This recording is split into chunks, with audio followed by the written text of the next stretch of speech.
So we're going to talk about non-invasive monitoring in the neonate and in pediatric care. This is Chapter 9 in Walsh.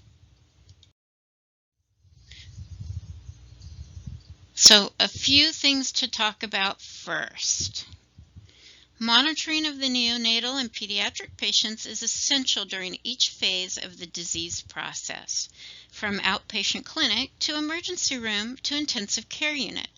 Close monitoring of physiologic functions can provide clinicians with information that helps to guide decision-making.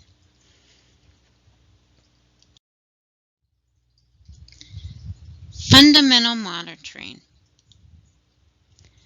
Fundamental monitoring includes heart rate, respiratory rate, and blood pressure. And these are 3 of the 4 vital signs that can be non-invasively monitored and readily available in a variety of clinical settings. They were discussed in depth in patient assessment. So we're going to go on to a few others. Electrocardiography, or ECG, is used to measure and display the heart rate and rhythm by measuring body surface electrical potentials generated by the heart. It's easy to perform, non-invasive, and has been used for many years. Typically, ECG monitoring uses a set of 3 electrodes which are placed on the upper left, upper right, and lower left portions of the patient's chest. Most lead manufacturers color code leads to assist with appropriate placement. Left upper is black, right upper is white, and left lower is red, or smoke over fire. White on right, smoke over fire. White refers to the white lead, smoke refers to the black lead, and fire refers to the red lead. Electrodes are available in different sizes for different patient sizes, from neonate all the way to a teenager.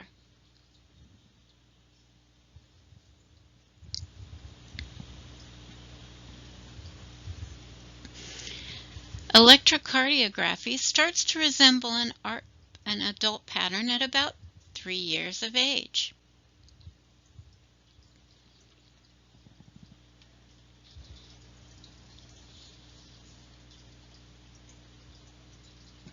Using the same electrodes as those employed during ECG monitoring, respiratory rate and impedance tracing can be measured and displayed on a bedside monitor and a telemetry console for continuous monitoring in places like the PICU or step-down. The monitor works by introducing a small amount of alternating current into the patient, which is not felt by the patient and is monitored by one of the other electrodes. Because body tissue and air impedance on the flow of electricity, it is possible to detect the respiratory rate based on changes in impedance. It's important to note that impedance respiratory rate monitors do not measure respirations or gas exchange, but simply the excursion of the chest, the movement of the chest going up and down. In some cases, children may exhibit ineffective breathing movements, and the thorax could change shape without actually inhaling or exhaling a breath. Although this is rare, in the case of impedance monitors, it would not provide an accurate reflection of the respiratory rate.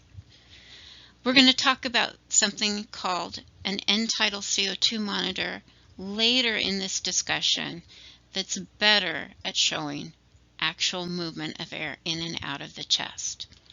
The last fundamental monitoring that I want to talk about is the non-invasive blood pressure. Blood pressure, or BP, is another of the 4 vital signs, and it's essential for monitoring physiologic health in the ICU.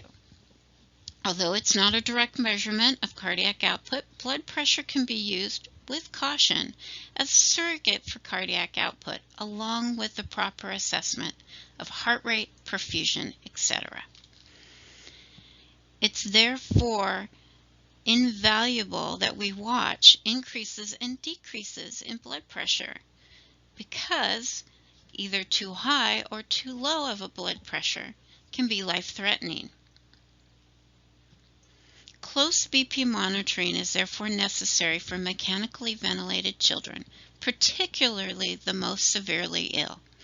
Although blood pressure can be determined by using an indwelling arterial catheter, the procedure is invasive and increases the risk of infection. Non-invasive blood pressure monitoring can provide periodic monitoring for patients who do not require such intensive monitoring. And generally, a non-invasive blood pressure is determined by using a cuff affixed to the upper extremity. In larger patients, generally the cuff is placed around a bicep, but for smaller children or infants, the cuff can even be placed on a leg.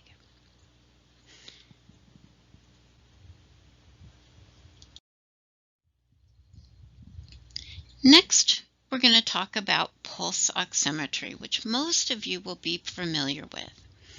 Oxygenation monitoring is essential in the neonatal and pediatric patients both, particularly those who are critically ill, such as those on a ventilator.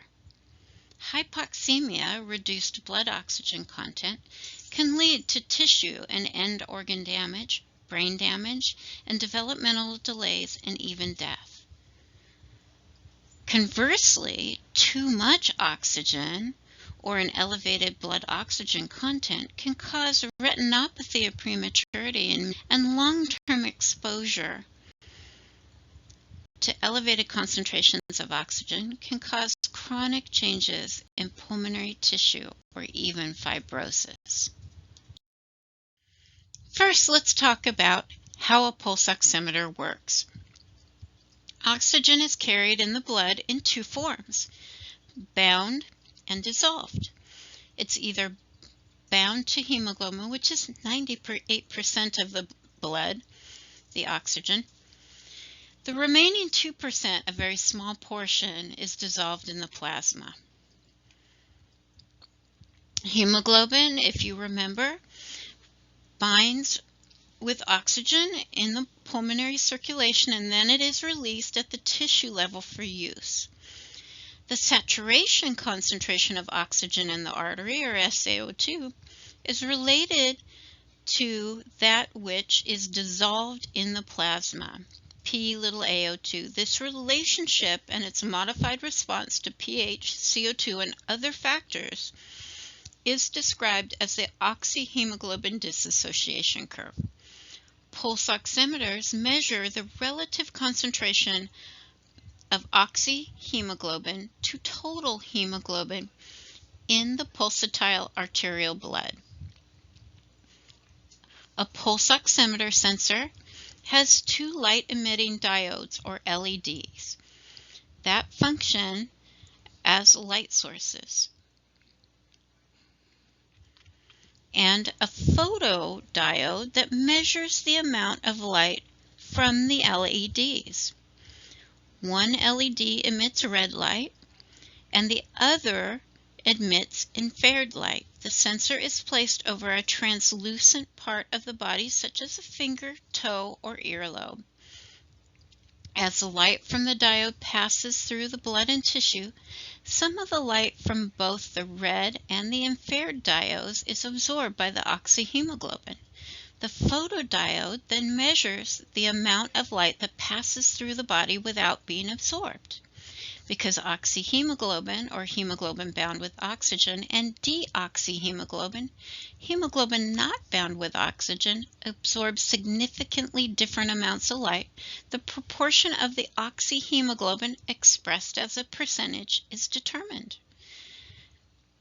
To measure arterial blood, the sensor detects pulsatile blood as it enters the tissue. Application. Pulse oximeters don't require calibration at the bedside because they are pre-calibrated during the manufacturing process. Various sensors are available for different clinical settings. The disposable bandage type for wrapping around a finger or a toe or often a foot is available. Application of the sensor is crucial to the quality of the reading from the pulse oximeter. The sensor should be placed over a vascular area with the diodes and the photodiode directly opposite each other and in good contact with the skin. Sensors should be placed firmly to avoid falling off or motion artifact, but you shouldn't over-tighten or compromise local circulation. The sensor sites should be changed routinely, and monitoring sites should be assessed for tissue damage. Ear and finger clips are available for larger patients. Care has to be taken with the type of sensors because children have limited control of the spring tension and the pressure created on the extremity. For instance, an infant really can't do much about how tight you make an oxygen sensor on their foot. It's up to you to pick an appropriate amount of tightening. The gold standard for blood oxygen level is of course an arterial blood gas. However, that's invasive, and we don't always need invasive monitoring. It can cause agitation, increased respiratory and heart rates, and unintentionally affect gas exchange. And so it's limited in its usefulness for small. Conversely, pulse oximetry is non-invasive, comfortable, and therefore routinely used to assess oxygenation in the neonatal and pediatric population. One thing that we want to check, especially in small children, is to see if there may be a PDA or patent ductus arteriosus. We want to check shunting of deoxygenated pulmonary blood into arterial circulation, and we can do that with a preductal and a postductal oxygen saturation. This is especially important in an infant. Preductal measurements can be taken on the right arm or head. Left arm and lower extremities, both right and left foot, are postductal. The difference between the preductal and postductal oxygen saturation can reflect the degree of shunting in response to related therapies and need for intervention. This phenomena can be observed using a transcutaneous monitor as well, which we'll discuss later.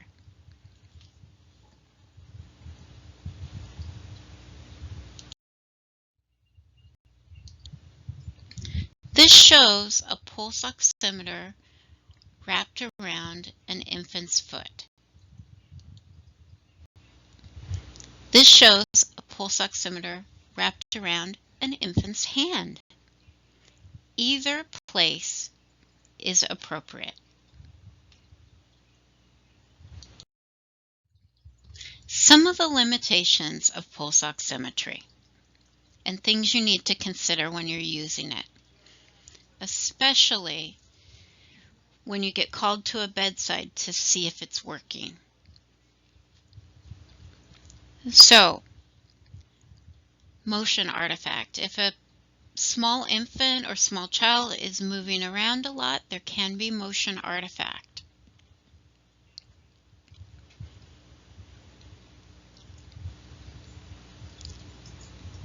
Ambient light. Ambient light can affect pulse oximetry. It's important that we cover a pulse oximeter, and in the case of a neonate, covers can even be Velcro. Nail polish. Nail polish can also affect a pulse oximeter. Black, red, and blue are ones that affect it most. Low cardiac output and vasoconstriction are also affect and can give a false low. Low cardiac, if you feel a person's foot or their hand and it's very cold, they may have vasoconstriction or low cardiac output.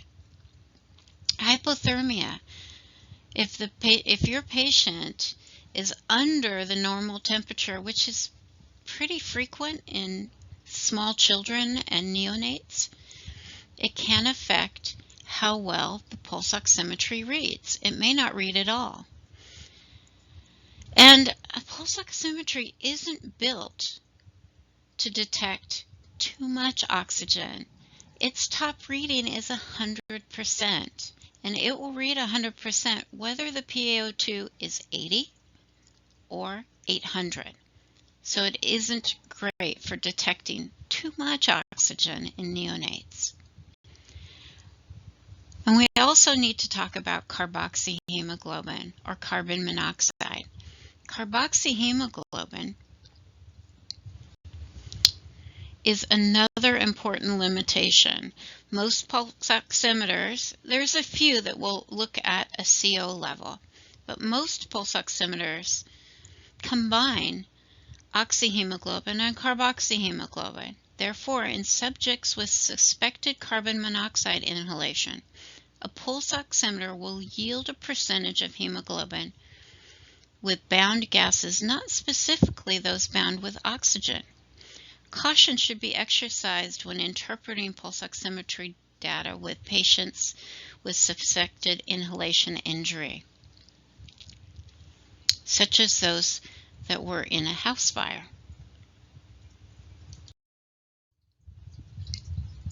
Capnography. Capnography is the measurement and representation of exhaled carbon dioxide.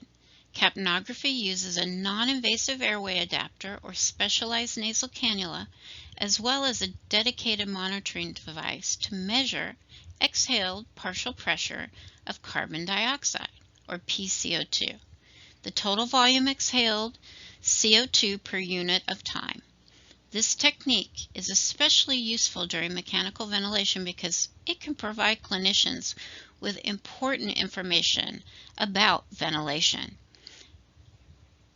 It can help confirm the placement of an ET tube, tip you off to changes in hemodynamics, and even respond to changes in therapy. End-tidal CO2 refers to the partial pressure of carbon dioxide and the end of exhalation, or PET-CO2. It is commonly displayed in the unit millimeters of mercury. Volumetric capnography refers to the simultaneous measurement of gas flow and CO2 concentrations, such that volumetric CO2 values can be numerically and graphically displayed. Volumetric carbon dioxide elimination, or VCO2, is typically measured in milliliters per minute. Here's a waveform associated with capnography. In this waveform, you can see this is a normal waveform. A to B is exhalation of CO2, free gas from dead space. B to C is a combination of dead space and alveolar gas.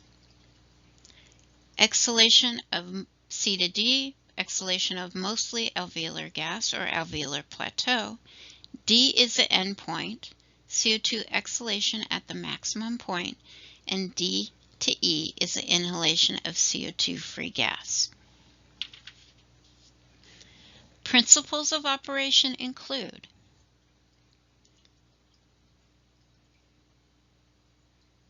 infrared spectrometry and mass spectrometry.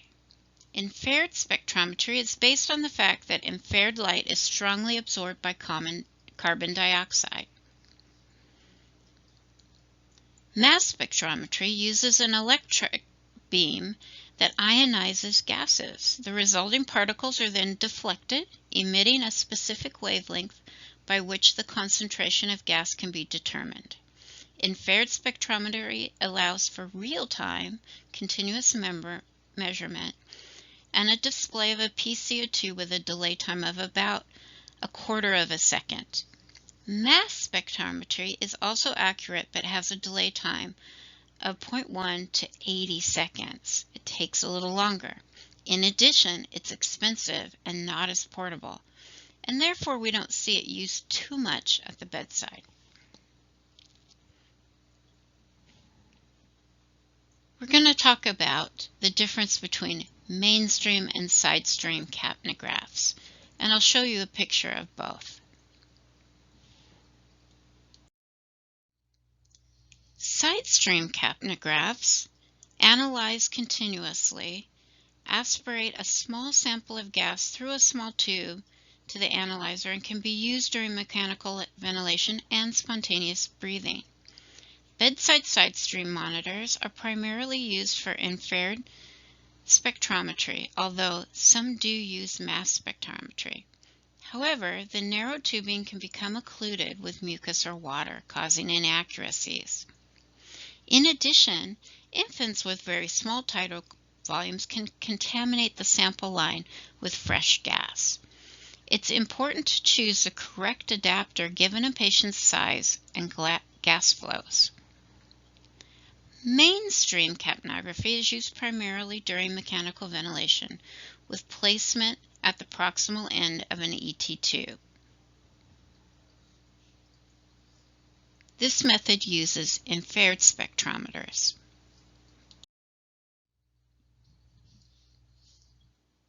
Let's talk about how we detect various ventilation problems.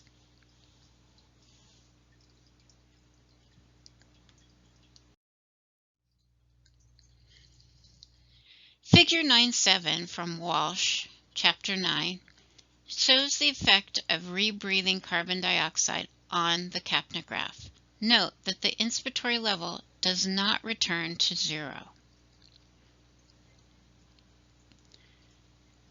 Figure 9.9 shows a paralyzed patient and a coronary cleft in the alveolar plateau.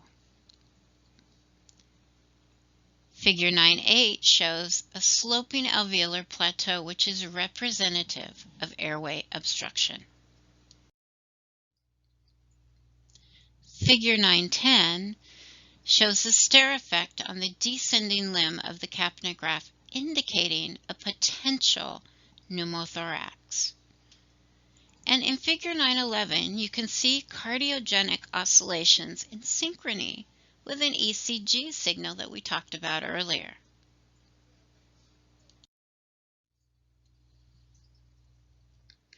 Transcutaneous monitors in respiratory care. In the hands of an experienced and trained clinician, a well-maintained and properly calibrated transcutaneous monitor will provide accurate information regarding the pediatric patient's oxygenation status.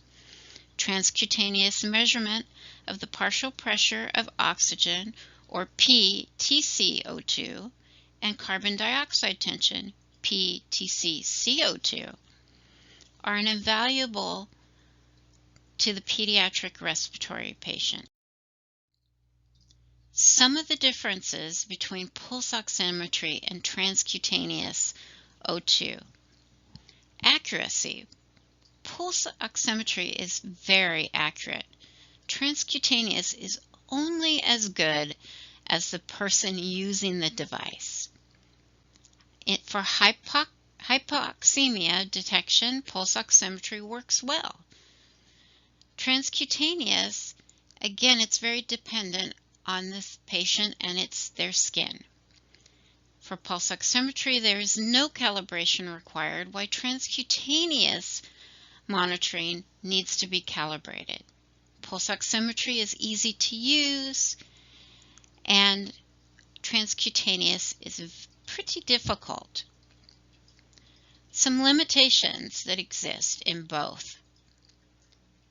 Pulse oximetry and transcutaneous monitoring are less effective in the face of a low blood pressure or poor perfusion. For pulse oximetry, if a patient is moving, you can have erroneous readings. For transcutaneous, if a patient is very puffy, it won't work well, or if they have skin disorders or burns. Complications are very rare with pulse oximetry, but a transcutaneous monitor heats up, and it can burn a patient, especially a micropreemie. Pulse oximetries aren't set up to detect too much oxygen, but a transcutaneous monitor can.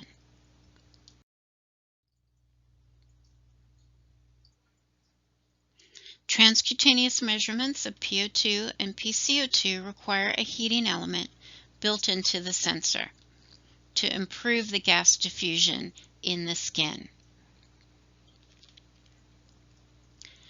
PtCO2 is slightly lower than arterial.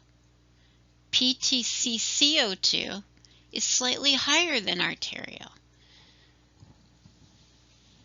One of the most critical aspects of using a transcutaneous monitor is good training for the person using it. They must know how to select a site and how to apply the sensor. The site should be highly vascular, such as an earlobe, abdomen, or thigh, or the lower back of the patient is supine. Bony areas and those with limited perfusion should be avoided. Selecting a temperature is important as well to proper operation. The temperature range is usually 41 to 44 degrees centigrade. However, a smaller, less mature patient should have 41 degrees to avoid burning.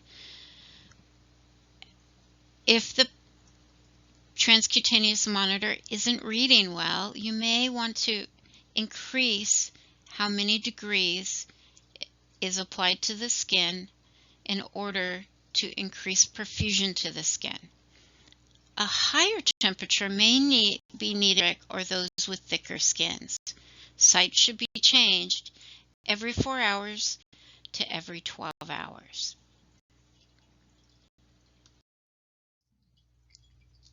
This is a typical picture of a transcutaneous monitor. Some of the newest ones include pulse oximetry.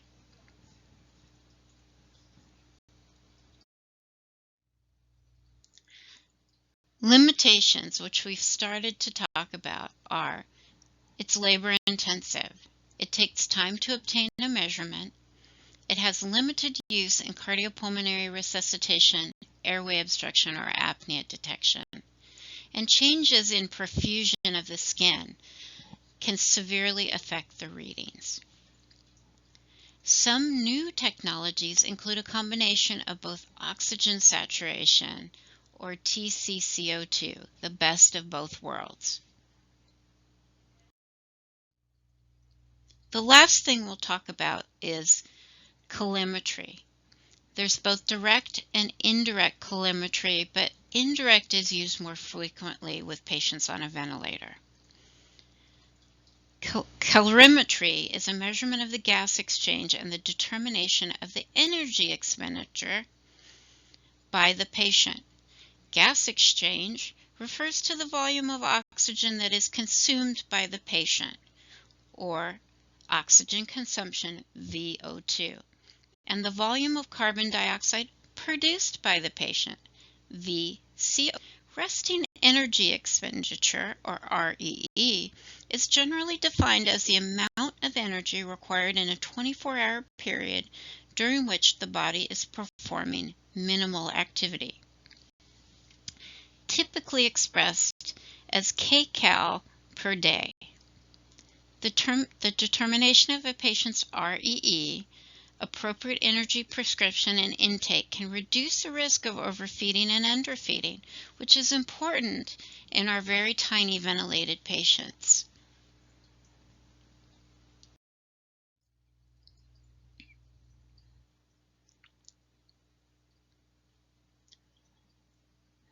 Let's talk about direct and indirect colorimetry. Direct calorimetry extrapolates energy expenditure by measuring heat produced and lost from the body, whereas indirect calorimetry combines measurements of VO2 and VCO2 in an equation to calculate energy expenditure.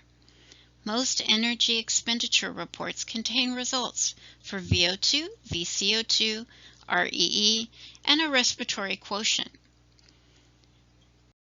For critically ill mechanically ventilated patients, a VO2 approximately 4.5 to 6.3 milliliters per minute per kilogram in newborns and infants.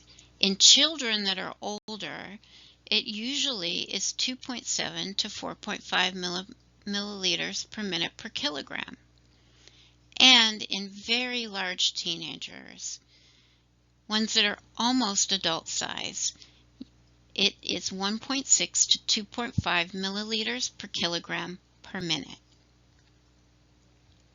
Direct calorimeters are bulky, expensive, and not suitable for critically ill patients. So we'll talk about indirect, which are the ones that are most often used.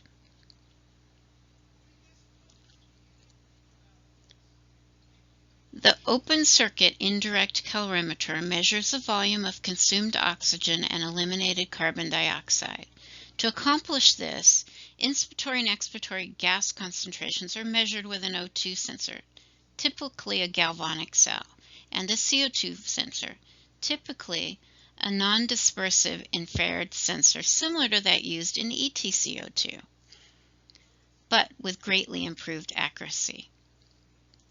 It also combines a very accurate flow sensor. All sensors have to be precisely calculated before usage, and the system can be set up to take measurements during mechanical ventilation and during spontaneous breathing.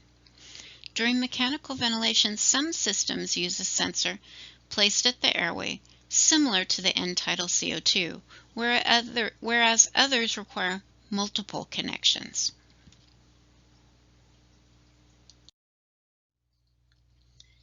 This is the typical setup of an indirect calorimeter used during mechanical ventilation. You can see the inspiratory gas concentration sample line placed on the wet side of the humidifier, the indirect calorimeter, the integrated flow sensor and expiratory gas concentration connection and sample line connected to the exhaust of the ventilator, a mechanical ventilator, and the patient. This is a typical metabolic cart using indirect calorimetry and hooked to a real patient that we've blurred to preserve their identity. You can see that this will measure the energy expenditure of the patient, and then we can figure out how much and what to feed them to protect them. This concludes our lecture for today. Thank you for your time and attention.